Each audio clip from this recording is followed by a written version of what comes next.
بسم الله الرحمن الرحيم، والصلاة والسلام على رسول الله. اليوم باش نعملوا خبزة درع زمنية. الخبزة هي سهلة وبسيطة ومكوناتها بسيطة وباهية في متناول الجميع. حطوا كيلو دقيق درع، حركوا فوق منه 200 جرام فرينة نحركوها مليح باش تتخلط.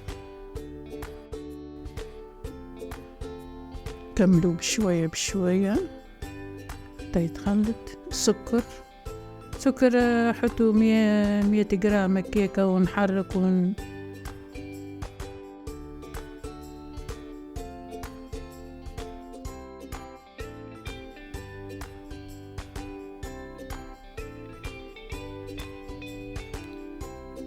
جرجلين مرحي، حطوا فوقه جرجلين مرحي،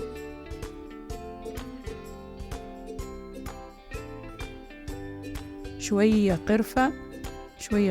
أنا محبش القرفة، ما حطيت القرفة. شيش ورد مغرفة، شيش ورد مغرفة أو مغرفة ونص شيش ورد هكيكة. شوية جرجلين كعب، كملوا جرجلين كعب، حركوه مليح يتجانس مع بعضه. حركوها مليح.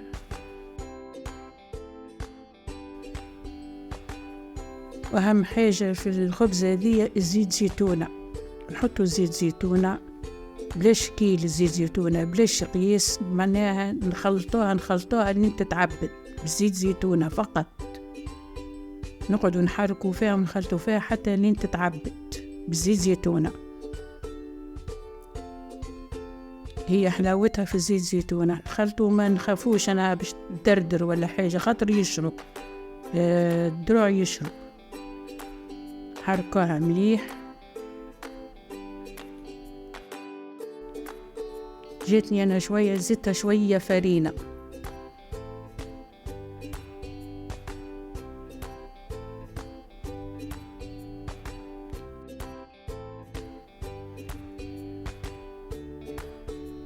بعد زدت شوية دقيق درع،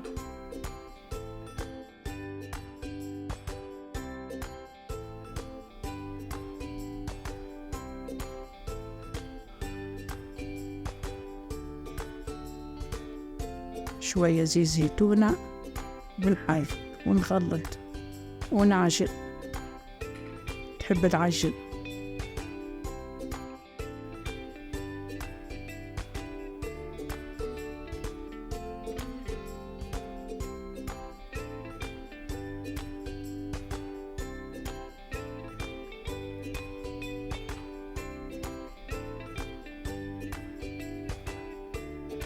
بعد وليو ناخذ شوية ماء، نخلطوها بالماء باش السكر ويذوب في وسطك الفرينة والدرع، مش برشا ماء. وتحبوا تحطوها في، أنا باش نعملها في الصغير، في البلاتو الصغير بالنار، وانتم تحبوا كل قدير وقدر، وكل واحد وشنو فاش يحب. وبعد ناخذوا بالكعبورة شوية ونفطسوها هكا، نعملوها تفطيسة هكا دويرة، ونحطوا في الطبق في البلاتو هذا باهي، وتنزل عليها وتسمحها. تعمل الطبقة الأولى هكاك، الطبقة الأولى هكا لين تكمل البلاتو. الطبقة الأولى هي على طبقتين تجي، هلا على طبقتين.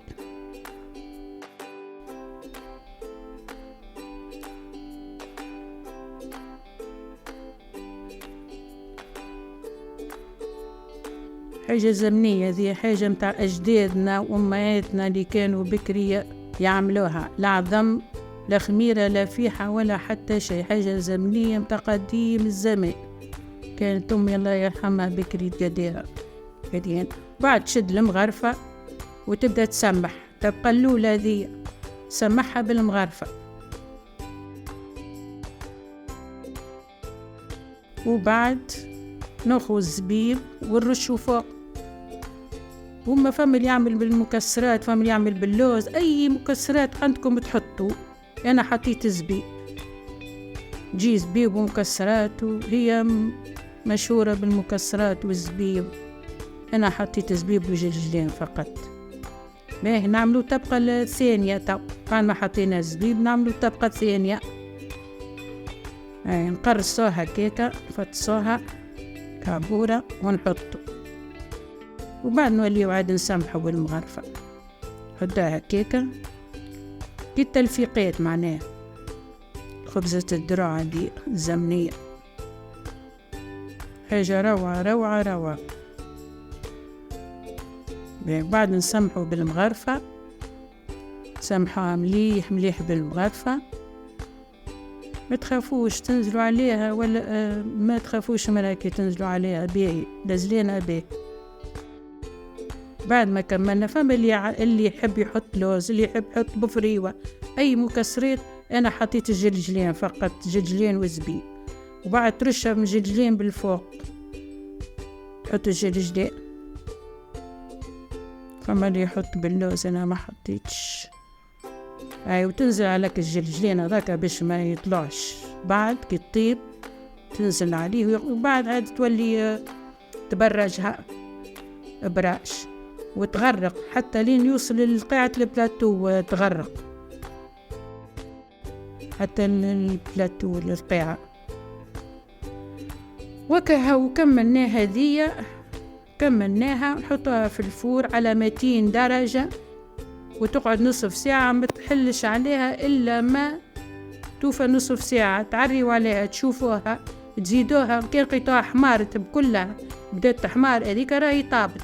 تخرجها من الفور وتحطها تبات ليلة كاملة ما تمسهاش، على خاطر إذا كان برشتها تتفتف. يلزمها تقعد ليلة كاملة، الصباح تنحيها.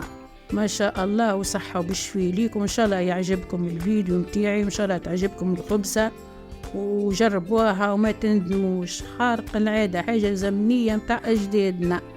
والسلام عليكم ورحمة الله وبركاته. إن شاء الله في الفيديو الجاي إن شاء الله.